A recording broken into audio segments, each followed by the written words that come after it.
პირდაპირ ეთერში ვთავთ ახლა იაშვილის კლინიკას, სადაც ივანე ჩხაიძე ახალ კომენტარს აკეთებს ბავშვების ჯანმრთელობის მდგომარეობაზე. ოპერაცია იმ პაციენტთან, სადაც ჯანმრთელობის მდგომარეობა შედარებით მძიმე იყო, თავის ზედაპირული დაზიანება, ყურის დაზიანება, მაგრამ ყველაფერი დღევანდელი შეფასებით და ეხლანდელი მდგომარეობით სიცოცხლისთვის საშიში არ ფასდება.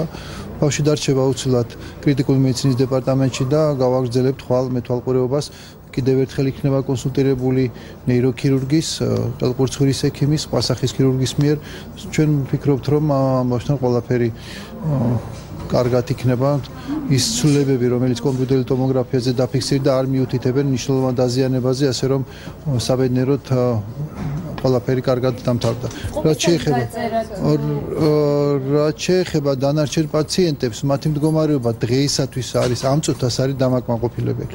მათი დაზიანება სხეულის ზედაპირული ტრამას მოიცავს, ჩატარდა ქირურგიული ჩარევა, დამუშავდა ტრავმა, ზედაპირული ტრავმა გულისხმობს მხოლოდ ადგილობრივ ლოკალურ დაზიანებებს, აქედან გამომდინარე, ყველა მათგანი, სადაც ზედაპირული ტრავმა დაფიქსირდა, ალბათ ხვალ გაეწერება კლინიკიდან. ორ პაციენტთან დაზიანება არ ყოფილა, ჩვენ მხოლოდ ფსიქოლოგიური სტრესის გამო დავაფიქსირეთ მდგომარეობა მათი, მაგრამ ჩარევა სამედიცინო არ დაგვჭირებია.